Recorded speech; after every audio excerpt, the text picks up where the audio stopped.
est complètement béni. Et ce matin, nous avons un invité qui est particulier. Notre Père qui est là au Seigneur. Nous l'avons entendu l'autre fois, il a prêché sur la bonne nouvelle du Seigneur. Oui, je crois à sa grâce qu'il a. Et je crois à la capacité que Dieu a mis en lui. Je crois que ce matin, si tu veux croire à cela, Dieu sera ton partage ce matin. Mais elle m'a dit ceci, c'est poussé par l'esprit que les hommes ont parlé de sa part. Nous avons reçu ton papa qui est là ce matin. L'autre fois, il était capitaine. Mais aujourd'hui, Dieu l'a fait grâce, il est maintenant commandant. Est-ce qu'on peut honorer ce Dieu-là qui fait grâce?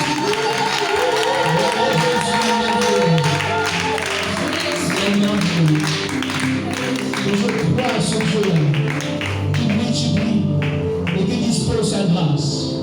On sera bénis ce matin si on se donne de comprendre ce que Dieu fait. Et si on se croit lorsque Dieu envoie un messager, il dépose sa grâce, il dépose sa faveur, il dépose son miracle. Moi je crois ce matin qu'on sera complètement béni pendant ce temps-ci. Je crois ce matin, Dieu, en qui tu as pleuré, tu as parlé, il va te répondre ce matin, par sa grâce qui est là. Et nous serons bénis ce matin de voir un homme élevé parmi nous, ton physique, ton spirituel. Et nous serons complètement chargés par la grâce que Dieu a mis en lui. Est-ce qu'on peut servir pour honorer cet homme? Gloire à Jésus. Et nous appelons notre papa, une fille, l'évangéliste, nous allons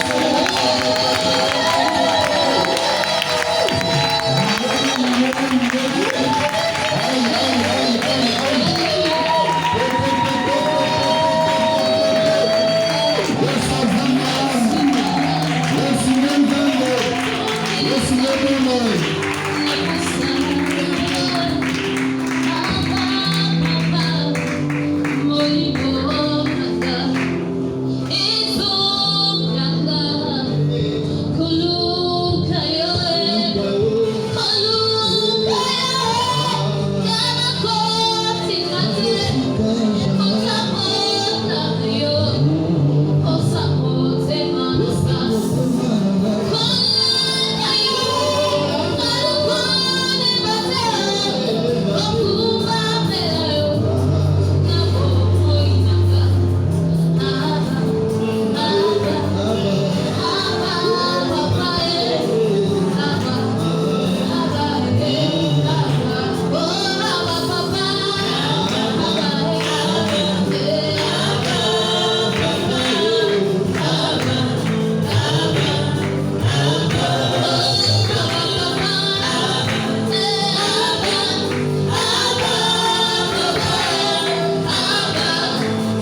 Seigneur Jésus.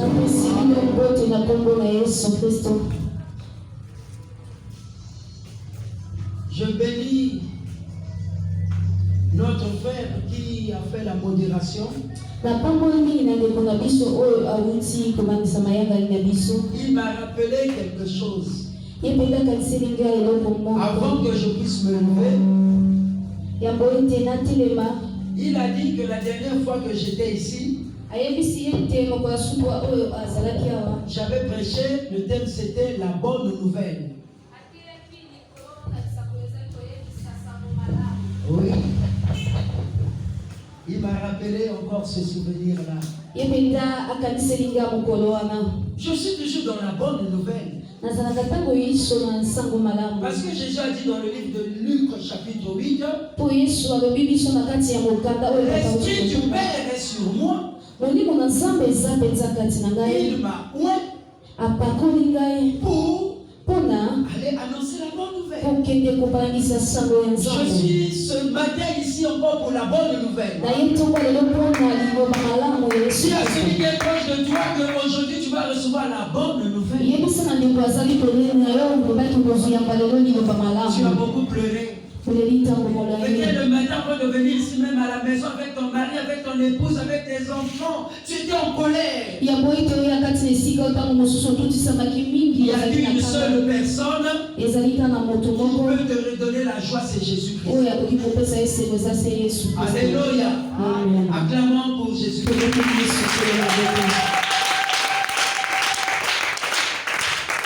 Ce matin, je viens dans cette église Bethesda comme un lion. Parce que Jésus-Christ a 4 faces. La face de l'homme, le fils de l'homme. La face d'un lion. La face d'un bœuf.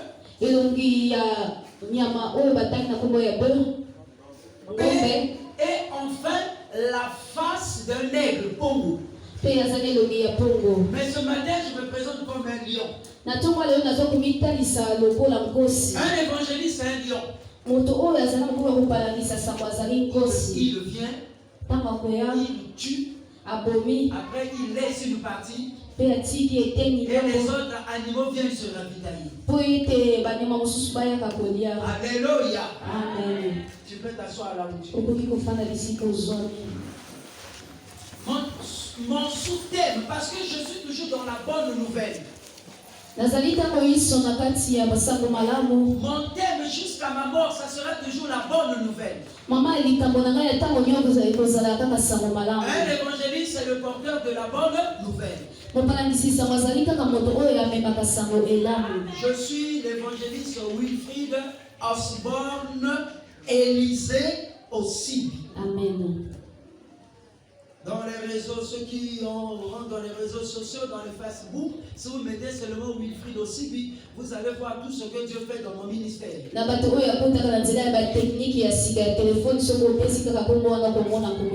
YouTube aussi, vous allez voir les œuvres de Dieu. Ce matin, mon sous-thème est la foi qui sauve. La Bible dit sans la foi, on ne peut pas être agréable à Dieu. On a besoin de la foi. Mais la foi là, c'est quoi? C'est la démonstration des choses que tu n'as pas encore vu. Mais tu vas déjà démontrer ça. Comment est-ce qu'on peut démontrer si on n'est pas un homme ou une femme d'action? Ce n'est pas en récitant les prières que tu vas recevoir le changement que tu cherches. Nous ne recevons pas parce que nous prions mal. La véritable prière, c'est la mise en pratique de la parole de Dieu. On va nous lire un lecteur de la Bible, le livre de Luc, chapitre 8, verset 40 jusqu'au verset 56. na molongo ya tukuminei na motoba. Le verset 40. Au moment où Jésus revint sur l'autre rive du lac, la foule accueillit. Là tous l'attendait un homme appelé Jairus, arriva alors. Il était chef de la synagogue locale. Il se jeta aux pieds de Jésus et le supplia de venir chez lui. Parce qu'il avait une fille unique, âgée d'environ 12 ans, qui était mourante. Pendant que Jésus s'y rendait, la foule le pressait de tous côtés. De perte de sang depuis 12 ans. Elle avait dépensé tout ce qu'elle possédait chez les médecins, mais personne n'avait pu la guérir. Elle s'approcha de Jésus par derrière et toucha le bord de son vêtement. Aussitôt, sa perte de sang s'arrêta.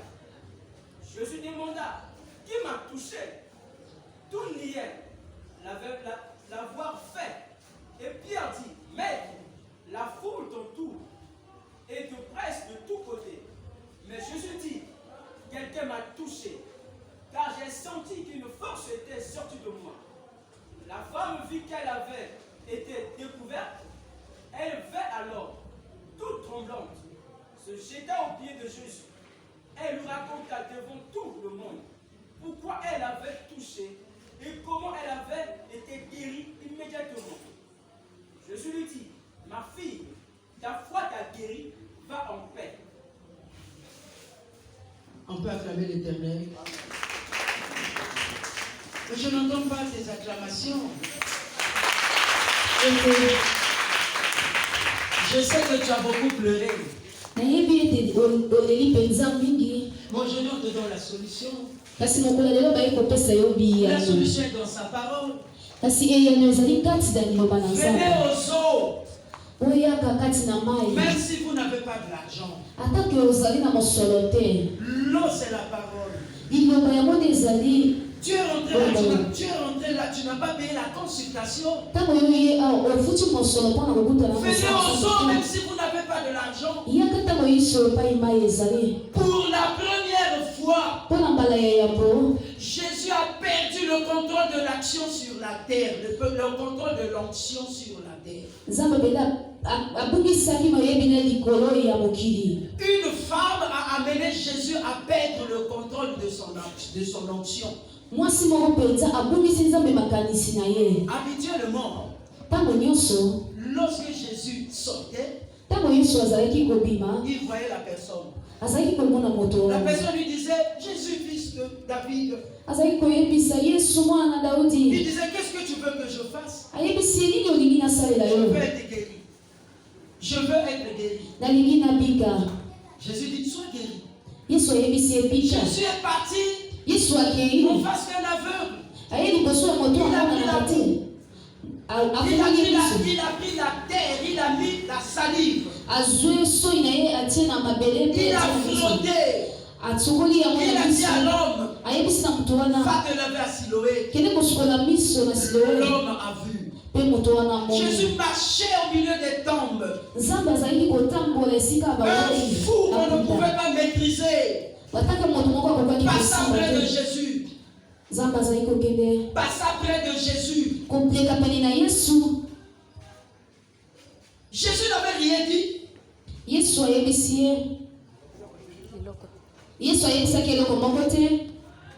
Alléluia. Yes. Laisse-moi, je vais prêcher, je vais te dire. À la clame l'Éternel. Alléluia. Alléluia. Amen. Jésus passait au milieu des tombes. Il y a un fou qui passait. Mais les démons qui étaient dans le fou, sans même que Jésus parle, ils ont dit, Jésus, fils de David, tu es venu pour nous perdre. Tu es venu pour nous perdre, Jésus, fils de Dieu. Tu es venu pour nous perdre. Envoie-nous dans les ports. Sans même que Jésus parle. Je dis, bon, allez-y dans les ports. Ils sont partis dans les ports. Et l'homme qui était fou a retrouvé sa santé. Mais la Bible nous dit ce matin, il y a quelque chose d'extraordinaire qui s'est passé. Pour la première fois, Jésus qui contrôlait son onction, Jésus a perdu le contrôle de son onction. Une femme a poussé Jésus à perdre le contrôle de son onction. Je veux que ce matin qu'il y ait une personne qui va pousser Jésus à perdre le contrôle de son onction. Frères et sœurs, lorsque nous lisons la parole, qu'est-ce qu'on nous dit ici? Subitement, Jésus va dire, qui m'a touché? Qui m'a touché? Frères et sœurs, Jésus qui a dit à Philippe, lorsque toi tu étais sous l'arbre là-bas, moi je t'avais vu. Quand tu parlais de moi, moi je t'avais vu. Jésus qui avait dit, Père, je te remercie parce que tu ne me caches rien. Mais Jésus va demander, qui m'a touché? Les gens qui étaient tout autour de Jésus. Pierre a dit, et les autres personnes qui étaient là ont dit, mais Jésus, toi aussi, tu vois tout le monde est en train de te toucher là. Toi tu dis, qui t'a touché? Jésus avait dit, qui m'a touché? Mais eux, ils ont dit, mais beaucoup de gens te touchent. Jésus leur répond et dit que ne mettez pas au pluriel ce que j'ai dit au singulier. Est-ce qu'il y a quelqu'un qui me comprend? Quand Jésus dit, qui m'a touché? Ça veut dire une personne. Ça veut dire c'est au singulier. Mais ils ont dit que, mais beaucoup de touches. Jésus a dit, non, ne mettez pas au pluriel ce que moi j'ai dit au singulier. Frère, je suis venu ici ce matin pour une seule personne. Amen. Je suis venu ce matin pour une seule personne. Amen. Je ne suis pas venu pour plusieurs personnes. Mais que cette personne, que ce soit toi ce matin. Jésus a dit, il y a une onction qui est sortie de moi. Jésus n'a pas dit, j'ai libéré une onction. J'ai libéré ma puissance. Mais Jésus dit, il y a une onction, il y a une puissance qui est sortie de moi. Alléluia. Alléluia. Amen. Il y avait une femme qui l'avait touché. Pourquoi Jésus parle ainsi, mes frères? Pourquoi Jésus parle ainsi? Oh, qu'est-ce qui se passait? Jésus, lorsque nous lisons la parole dit que Jésus était au milieu de la foule. Jésus était au milieu de la foule. Il y a un homme qu'on appelait Jairus, qui est venu, c'était un chef spirituel, qui est venu vers Jésus. En venant vers Jésus, il lui dit que ma fille est sérieusement malade. Jésus dit, bien, je vais aller la guérir. Je vais aller la guérir. Jésus partait pour la guérir.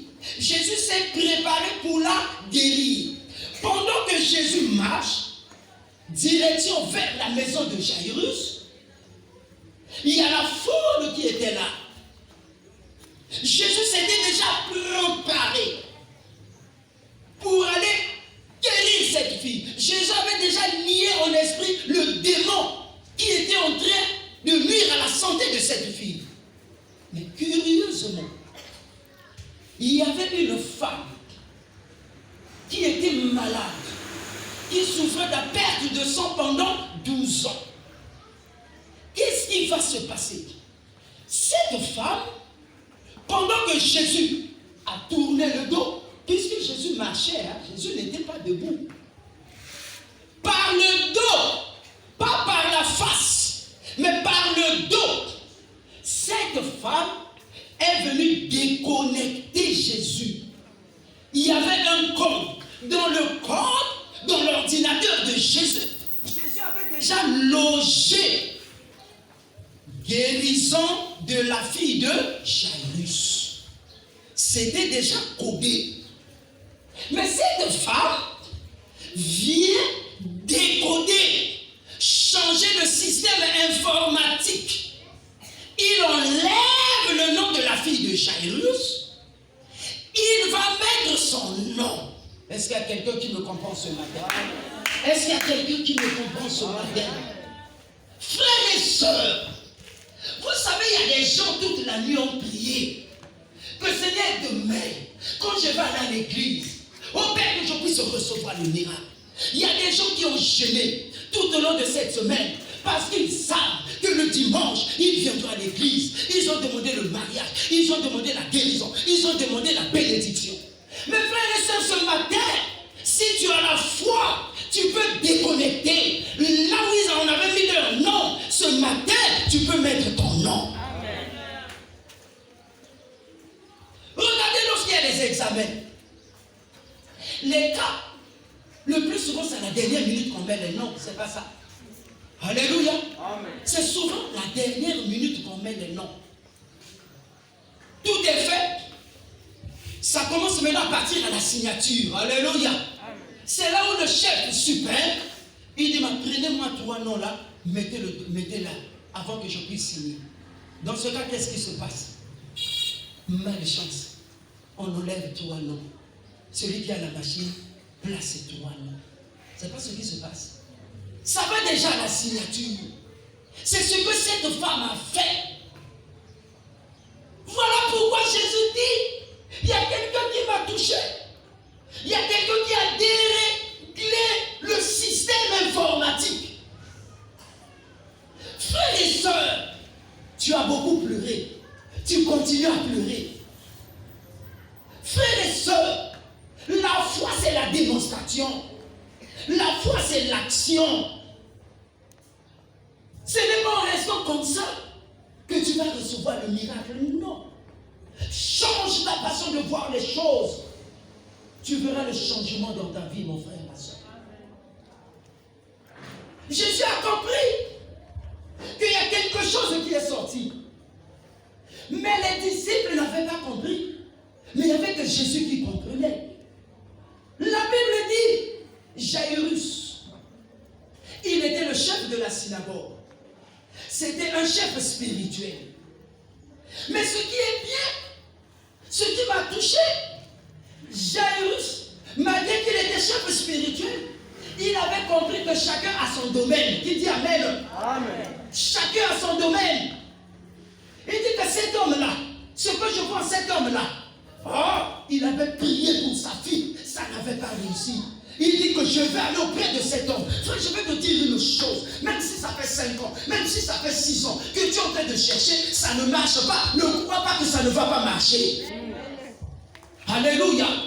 Ne crois pas que ça ne va pas marcher. Ce n'est pas parce que tu as prié pendant 100 ans que ça n'a pas réussi. 10 ans que ça n'a pas réussi, que ça veut dire que ça ne va pas réussir. Non.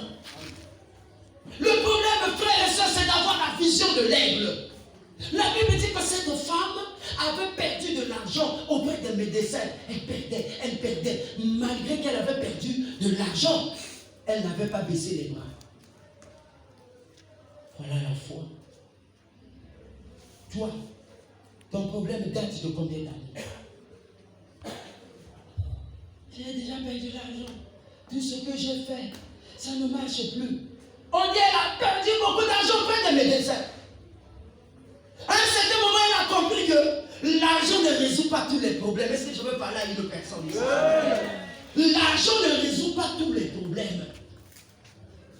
Avec l'argent, ça n'a pas marché. Elle a dit, maintenant, je vais changer de système. Je te dis, ce matin, change de système. Quand tu pars par la gauche, ça ne marche pas. Prends la droite. Quand tu parles par la droite, ça ne marche pas. Regarde au ciel. L'histoire des 4 personnes qui avaient soulevé le paralytique. Le miracle de ce paralytique est intervenu comment? C'est lorsque ils ont vu le ciel. Ils ont dit que tout autour de nous, il n'y a plus de place. Mais au ciel là-bas, nous pouvons mettre un escalier, trouer les tôles pour qu'on puisse faire descendre notre collègue. Amonata on va quitter ça qui est, à quitter la scène. Jésus a mon idée de connaître pour moi, Maki. A mon idée de montation qui t'a la carte. A l'objet, ta foi t'a sauvé. La prière, ce n'est pas la récitation. Les gens n'avaient pas compris. Lorsque Jésus avait dit, je vais vous enseigner comment prier. Notre Père qui est aux cieux. Les gens croient que c'est la récitation. Ce n'est pas la récitation, frères et sœurs.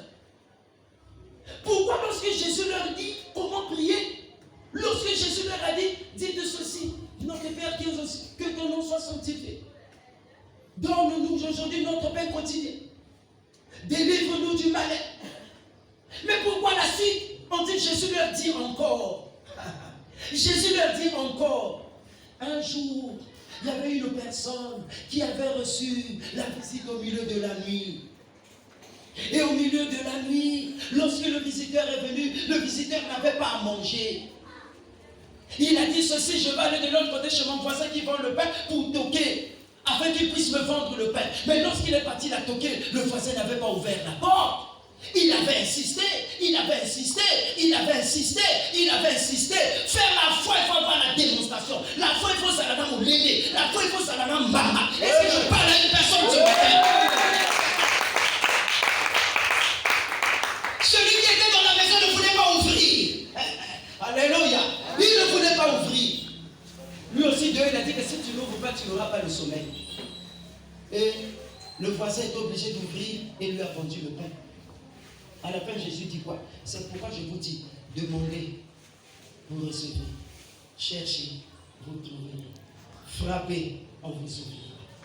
Moi, je me suis dit, oh, Seigneur, au début, toi, tu avais dit quand vous priez, dites, notre Père qui est aux cieux. Notre Père qui est aux cieux.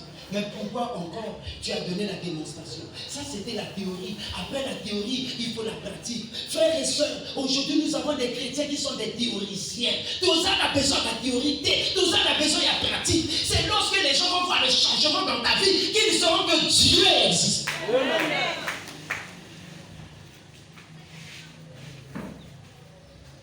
Jairus était le chef de la synagogue. Il a compris que cet homme-là, non. Je dois m'humilier devant lui. Frères et sœurs, l'humilité précède la gloire.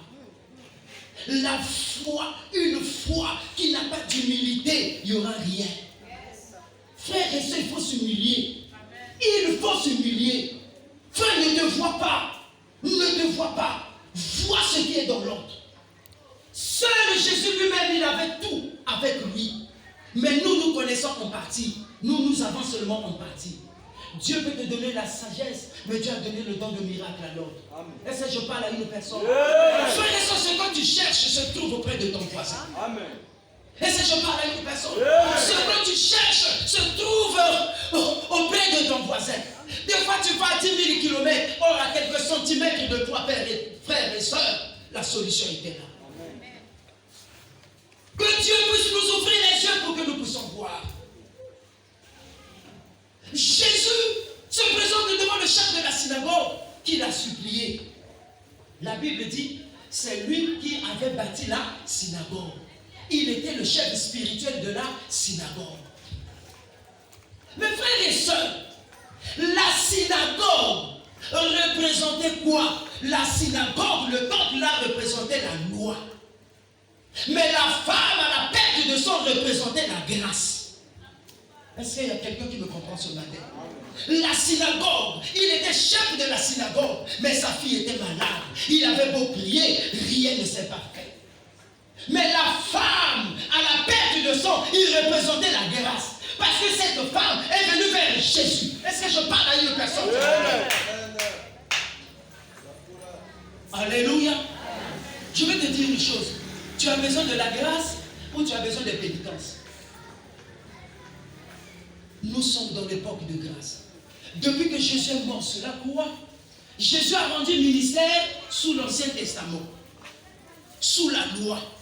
Mais lorsque Jésus est mort, Jésus est ressuscité. Le Jésus de la résurrection, la frère et sœurs, c'était maintenant le Jésus de la grâce. Et c'est ce même Jésus que nous continuons à supplier jusqu'aujourd'hui, frères et sœurs. Vous savez, la grâce, c'est ce que tu ne mérites pas.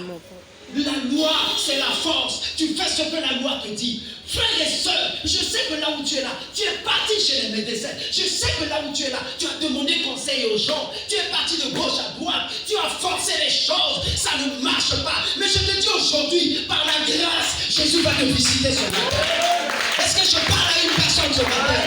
Frères et sœurs, tu es parti de gauche à droite. Ça, c'est la force. Ça représente la loi. Il était chef spirituel, mais sa propre fille mourait.